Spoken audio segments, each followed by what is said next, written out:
Friends, welcome back to my channel Bhumika's world.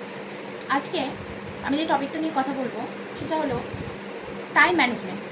তার আগে বলে রাখি ভিডিওটি শুরু করার আগে যে এই টাইম ম্যানেজমেন্ট এই ভিডিওতে যারা যারা ক্লিক করবে এবং যারা যারা ভিডিওটি গুরুত্ব বুঝবে তাদের কিন্তু আমি সিরিয়াস হিসেবেই নিচ্ছি। বিকজ টাইম ম্যানেজমেন্ট টপিকটা এমন একটা টপিক যে টাইম ম্যানেজমেন্টটাকে করতে চাচ্ছে তার পক্ষেই এই ভিডিওটা সম্পর্কে বোঝা সম্ভব, এবং যে করতে চাচ্ছে না, যে একদমই এই বিষয়ে ইন্টারেস্টেড না, আমি বলবো তাকে ভিডিওটা স্কিপ করে বেরিয়ে যেতে। তো যাই হোক, স্টার্ট করি। আমি প্রথমে যেটা বলতে চাই যে টাইম ম্যানেজমেন্ট এই বিষয়টা নিয়ে আমি দু ধরনের মানুষকে অবজার্ভ করেছি। আমি বলছি না যে এর চেয়ে বাইরে কেউ হতে পারে না, অন্য কোনো কারণ তার থাকতে পারে না, তবে আমি দু ধরনের মানুষকে অবজার্ভ করেছি। I have observed before it. তো সেই বিষয় নিয়ে আজকে কথা বলবো। যে প্রথম আমি যে ধরনের মানুষকে অবজার্ভ করেছি সেটা হলো তারা নিজেদের টাইম নিয়ে সচেতনই নয়, অর্থাৎ তারা নিজেদের টাইমকে কোথাও না কোথাও নষ্ট করে দিচ্ছে। লাইক প্রথমে আমি তাদের বলতে চাই, প্রথমে আমাদের ভাবতে হবে how to deal with that condition, যে আমাদের এই কন্ডিশনটার সাথে আমরা নিজেদের তৈরি করবো কীভাবে। এই যে আমাদের সাথে প্রতিনিয়ত একটা ঘটনায় ঘটে চলেছে, আমরা নিজেরা চাইছি নিজেদের টাইমটাকে নিজেদের গ্রোথের জন্য, কেরিয়ার হতে পারে, ফিজিক্যাল হেলথ হতে পারে, মেন্টাল হেলথ হতে পারে, এক্সেট্রা এক্সেট্রা, বাট নিজেদের গ্রোথের জন্য দিতে কিন্তু আমরা পারছি না। ওয়াই, কেন পারছি না? তার কারণ একটাই, যে আমরা কোথাও টাইমটাকে নষ্ট করছি। এবং নষ্ট করার মধ্যে আমি একটা জিনিসই বুঝি, তারা কিন্তু সবসময় নষ্ট করতে চায় না, বাট ওই যে অ্যাডিকশান, যেক্ষেত্রে আমরা ফোন অ্যাডিকশানের কথাটা ভীষণভাবে গুরুত্বপূর্ণ বলে মনে করি। যে ফোন অ্যাডিকশান এমন একটা জিনিস, শুধুমাত্র যে ফোনে খারাপ কিছু থাকে সেটা নয়, অনেক ভালো কিছু থাকে এবং সেটার থেকে আমাদের শেখা থাকে। যেমন মোটিভেশনাল ভিডিও বা প্র্যাকটিক্যাল ট্রুথ সম্বন্ধে আজকালকার দিনে অনেকেই কথা বলে। সেই ভিডিওগুলো দেখা সত্যি আমাদের পক্ষে খুবই দরকার এবং ভালো। সেগুলো আমাদের একই রকমভাবে গ্রোথে হেল্প করে, গ্রোথের জন্য সেই ভিডিওগুলো। বাট আমরা কি করি, আমরা ওগুলোর প্রতি অ্যাডিক্টেড হয়ে যাই, এবং সেই ভিডিওগুলো যেই কারণে, অর্থাৎ আমাদেরকে আরও বেশি প্রোডাক্টিভ তৈরি করার জন্য সেই ভিডিওগুলো, বাট আমরা নিজেদের প্রোডাক্টিভ তো করি না, আমরা আরও বেশি ওভার অ্যাডিক্টেড হয়ে যাই এবং সেই দিকে আমরা এগোতে থাকি, এবং আমাদের যে মেন উদ্দেশ্য ছিল সেটা কখনোই পূরণ হয়। তো তার জন্য আজকের যে টপিকটা, যে টাইম ওয়েস্টিং, তার মধ্যে যে প্রথম ধরনের মানুষ, প্রথম সারির মানুষ, তাদের যেটা বলবো যে প্রথমে ফাইন্ড আউট করুন যে where are you wasting your time. It is very important to find out, because আমি এটা সবসময় লক্ষ্য করেছি যে টাইম ম্যানেজমেন্টটা এমন কোনো কঠিন বিষয় নয়, জাস্ট একটা থাকে না, একটা ব্যালেন্স যদি কেউ করতে জানে তাহলে সে এমনি টাইম ম্যানেজমেন্ট করে নিতে পারে। বাট এখানে ব্যালেন্সটাই প্রশ্ন, ব্যালেন্সই মানুষ করতে পারে না। তো প্রথমে বলবো যে কোথায় টাইমটা ওয়েস্ট করছেন সেটাকে ঠিক করুন। এইবার যখন আপনি একটা স্টেপ এগিয়ে গেলেন, যখন আপনি সেটা বের করে ফেললেন যে কোথায় আমি টাইমটাকে ওয়েস্ট করছিলাম, তখন আপনি ক্লিয়ার যে আমার এই জায়গায় টাইমটা ওয়েস্ট হচ্ছে।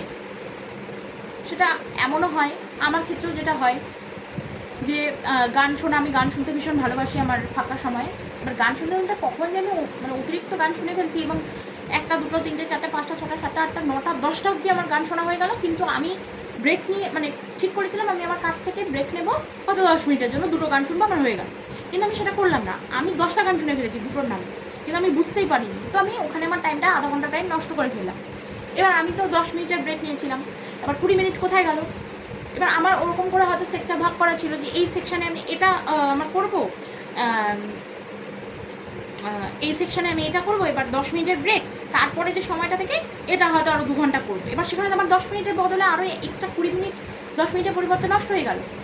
এবার তখন আমার মাথায় আসবে, ওই কাজটা তো আমার কম হয়ে গেল, ওই কাজটা তো 2 ঘন্টা হলো না, ওই কাজটা তো আমার 1.5 ঘন্টা হলো, কারণ টোটাল ওখানে আমি আধা ঘন্টা অলরেডি নষ্ট করে ফেলেছি।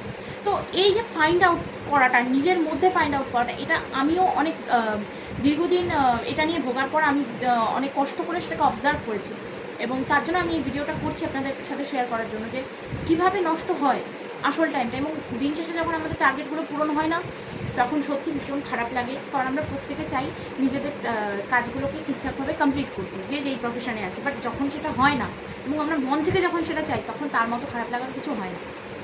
তো প্রথমে সেটা ফাইন্ড আউট করুন কীভাবে গেল। এরপর সেটাকে ধীরে ধীরে ধীরে ধীরে নিজের মতো করে, আমি সবসময় একটা টপিকে ভীষণ বিশ্বাসী যে নিজের মতো করে কভার করতে হয় যে কোনো জিনিসকে। লাইক টুকরো টুকরো করুন নিজের কাজটাকে। ধরে নিলাম 10 মিনিটের ব্রেক নেওয়ার কথা ভেবেছি, 10 মিনিট, এবার আমি সেখানে আধা ঘন্টা ব্রেক নিয়ে নিই 10 মিনিটের কথা ভেবে। এবার একবারে যদি আমি 10 মিনিটে এসে আটকে যাই, আই কান্ট সার্ভাইভ, আমি সার্ভাইভই করতে পারবো না। সেখানে আমাকে আবারও আধা ঘন্টা গিয়ে ঠেকতে হবে, কারণ আমার ব্রেন আধা ঘন্টাতেই ট্রেন সেই মুহূর্তে। তো আমাকে 10 মিনিটটাকে বাড়িয়ে 10 মিনিটটাকে বাড়িয়ে আমাকে 15 মিনিট কিংবা 20 মিনিটে আনতে হবে, মানে আধা ঘন্টাটাকে কমিয়ে 20 মিনিট কিংবা 15 মিনিটে আনতে হবে।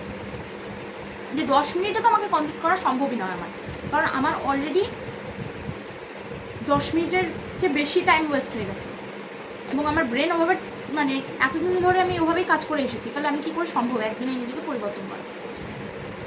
It's impossible. তো আমাকে কী করতে হবে, 15 মিনিট 20 মিনিটের একটা ব্রেক নিতে হবে। সেখান থেকে ধীরে ধীরে ছোটো ছোটো করে আরও 5 মিনিট কমিয়ে আনা, সেখান থেকে 15 মিনিট করা, 15 মিনিট থেকে 10 মিনিট করা, 10 মিনিট থেকে এমনও একদিন আসবে যেখানে 5 মিনিট ব্রেকে চলে আসবে বা 2 মিনিট ব্রেকে হবে। হ্যাঁ, আমি বলবো ব্রেকটা নেবে, কাজের মাঝে একটু ছোটোখাটো ব্রেক। আমি জানি সবার কাজের ধরন এক হয় না, অনেক কাজে এরকমও হয় যে 2.5 ঘন্টা 3 ঘন্টা 4 ঘন্টা এক নাগারে কাজ করতে থাকতে হয়, কারণ সব প্রফেশনের ডিউটি সমান নয়।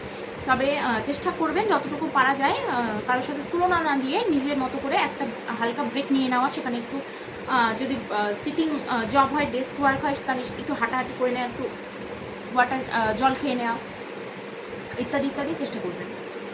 এবং লাস্টে আমি যেটা বলবো যে আরেক ধরনের ব্যক্তি যারা আছেন, যে তারা নিশ্চয়ই টাইম তো কাজে লাগাচ্ছেন, টাইম তো তারা ভালোভাবেই নিজেদের গ্রোথের জন্য, মানে তারা, আমি এর আগে যেমন আমি বললাম যে তারা মেন্টালি তারা বুঝতে পারছিল না, এর আগে যারা ছিল যে কীভাবে ওয়েস্ট হচ্ছে টাইমটা, তারা বুঝতে পারছিল না। কিন্তু এখন যারা আছে তারা বুঝতে পারছে যে টাইমটা কীভাবে ওয়েস্ট হচ্ছে, বুঝতে পারছে। ইন দ্য সেন্স আমি বলছি আবারও যে তারা অ্যাওয়ার যে হ্যাঁ আমার টাইমটা এভাবে নষ্ট হচ্ছে, বা তারা হয়তো অনেকে এরকমও তো আছে যে টাইমই নষ্ট করে না, বাট তবুও তাদের টাইম ম্যানেজমেন্টের সমস্যা। টাইম ম্যানেজমেন্টটা এরকম ব্যাপারই নয় যে আমি সারাক্ষণ গ্রোথের ক্ষেত্রে টাইমটাকে ইউজ করছি কি না করছি। এরকমও মানুষ দেখেছি যে সারাক্ষণ গ্রোথের ক্ষেত্রে ইউজ করছে, বাট একটা দিক হচ্ছে আর একটা দিক হচ্ছে না। তো তাদের ক্ষেত্রে আমি যেটা অবজার্ভ করেছি যে নিজেদের মধ্যে একটা কনসিয়াসনেস তৈরি করুন, নিজেদের একটা rough routine, just to get a rough idea of your your daily routine, your mental health, to balance your diet, work, career, etc. just to maintain that rough idea. আমি কিন্তু বলছি না যে 2 থেকে 4টা, 4টা থেকে 10টা এরকম কোনো রুটিন তৈরি করতে, যে 2 থেকে 2:30 আমি এক্সারসাইজ করবো, 2:30 থেকে 3টে আমি করবো, এরকম আমি কিছু বলছি না। বাট আমার টাইমটা তো আমি হয়তো আমি কেরিয়ারের ক্ষেত্রে ভীষণ সিরিয়াস, তো আমি কেরিয়ারকে বেশি সময় দিচ্ছি, দ্যাটস ওয়াই আমি সকালের খাবার খাচ্ছি দুপুরে, দুপুরের খাবার খাচ্ছি বিকালে, বিকালের খাবার খাচ্ছি রাতে, রাতের খাবার খাচ্ছি মাঝরাতে। এবার এটা আমি যখন করছি দিনের পর দিন, আমার শরীর কিন্তু মানবে না, আমি মেনে নিলেও আমার শরীর মানবে না। তখন কি হবে? তো তখন আমার শরীর না টিকে আমি আর আমার কেরিয়ারে আলটিমেটলি ফোকাস করতে পারবো না। তো তখন এর জন্য আমাদের বুদ্ধি করে নিজেরা না চাইলেও আমাদের ওটা ব্যালেন্স করতে হবে। তো নিজে একটা রাফ আইডিয়া রাখুন যে এই সময় থেকে এই সময়টা মেনলি আমি ধরে নিলাম আমার সকাল 10টা থেকে সকাল 10টা থেকে বিকেল না হোক, রাত্রি হয়তো 8টা পর্যন্ত আমার কেরিয়ারের টাইম। এবার আমি বলছি না সকাল 9টা হতে পারে না, 10টাটা 9টা হতে পারে না, বা 6টা 8টাটা পরবর্তী 9টা হতে পারে না, হতেই পারে 12-13 ঘন্টা কাজ তো আজকালকার দিনে ভীষণ নর্মাল, এবং 18 ঘন্টাও মানুষ কাজ করছে। বাট আমার ক্ষেত্রে যেটা ম্যাটার করে, you should have a plan, not strict plan but a healthy realistic approach. এটা ভীষণ ইম্পর্টেন্ট যে কোনো ক্ষেত্রে থাকা। এর আগের দিন আমি একটা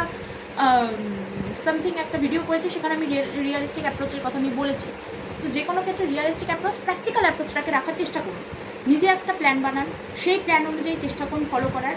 টোটাল হুবাহুর কথা বলিনি, but just to get a idea. এবং আমি আমার টাইমটাকে হয়তো যখন আপনি প্ল্যানটা বানাবেন, এরকমও লক্ষ্য করবেন যে আপনি হয়তো বেশিরভাগ সময় আপনার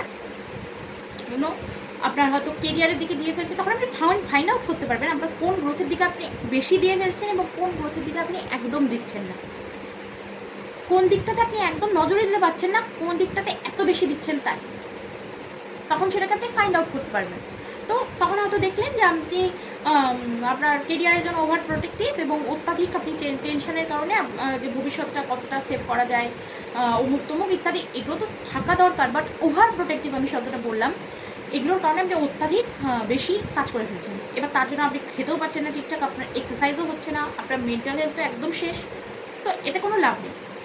এরকম মানুষকেও আমি অনেক দেখেছি যারা শরীর নিয়ে, স্বাস্থ্য নিয়ে ওভার প্রোটেক্টিভ, এবং যখন কাজ করছে ইভেন তখনও তারা শরীরের কথা ভাবছে, তারা কি বলবো, তারা শরীরের কথা ভাবছে, তারা নিজেদের খাদ্যের কথা ভাবছে সব সময়। এবার আপনি যদি সবসময় নিজের এক্সারসাইজ রুটিনের কথা ভাবেন, এই নিজের খাবারের কথা ভাবেন, নিজের টিফিনে কী এনেছেন সেটার কথা ভাবছেন, যে কখন খাবো, জল খেলাম কিনা, এই ধরনের হিজিবিজি চিন্তা যখন আপনার মাথায় থাকছে, আপনি তো নিজের কাজই ঠিকঠাক করে করতে পারছেন না। তো কাজটা তো আপনার যাবে একদিন না একদিন, আপনি নিজের কোনো ইমপ্রুভমেন্টই আনতে পারবেন না। পারবেন না। তো এটা সম্ভব নয়। তো নিজে একটা রাফ রুটিন আপনার ক্ষেত্রে তৈরি করতে হবে, যে নিজের শরীরটাকে অত্যাধিক প্রাধান্য দিন, শরীরটাকে প্রাধান্য দেওয়া দরকার, বাট অত্যাধিক সেখানেও আপনি অ্যাডিক্টেডই হচ্ছেন, সেটাকে আমি প্রাধান্য বলতে পারি না। যে কোনো কিছুকে অত্যাধিক প্রাধান্য দেওয়াকে বলা হয় এক কথায় অ্যাডিক্টেড। তো অ্যাডিক্টেড হওয়া যাবে না। সেখান থেকে আপনিও একটা রাফ রুটিন তৈরি করুন, যে এই সময় আমি এতটা থেকে এতটা আমার জল শেষ করতে হবে, তার একটা টার্গেট রাখুন। এই সময় এই খাবারটা খাবো, এই সময় এই খাবারটা খাবো, খিদে পেলে এই সময় এই খাবারটুকু আমি খেতে পারি, ইত্যাদি ইত্যাদি রাখুন। বাট কখনো ওই ধরনের, এবং বাকি সময়টা আপনি কাজের ক্ষেত্রে ফোকাস করুন। তখন দেখবেন আপনার কাজও ভালো হয়ে যাবে, আরও অনেক বেশি সুন্দর হবে, মডিফাইড হবে, এবং যেটা আপনি নিয়ে চিন্তা করছেন স্বাস্থ্য নিয়ে, সেটাও আপনার ঠিক হয়ে যাবে। তো ইত্যাদি ইত্যাদি বিষয় আমি আজকে কথা বললাম, এবং আমি যে ধরনের মানুষ অবজার্ভ করেছি সেটা নিয়ে আমি কথা বললাম, এবং আমি আমার ভিডিওটাকে চেষ্টা করছি ডে টু ডে ইমপ্রুভ করা। জানি না কতটা পারছি, but I am trying very hard. So always try to support me, and আর কি বলবো, আর কিছু বলার নেই। নিজেরাও সুস্থ থাকুন, ভালো থাকুন, নিজেদের যত্ন রাখুন, এবং keep improving in your career, mental health and physical health. Thank you. এবং ভালো লাগলে চ্যানেলটাকে অবশ্যই সাবস্ক্রাইব করে দেবেন, লাইক, কমেন্ট, শেয়ার করতে ভুলবেন না। ধন্যবাদ।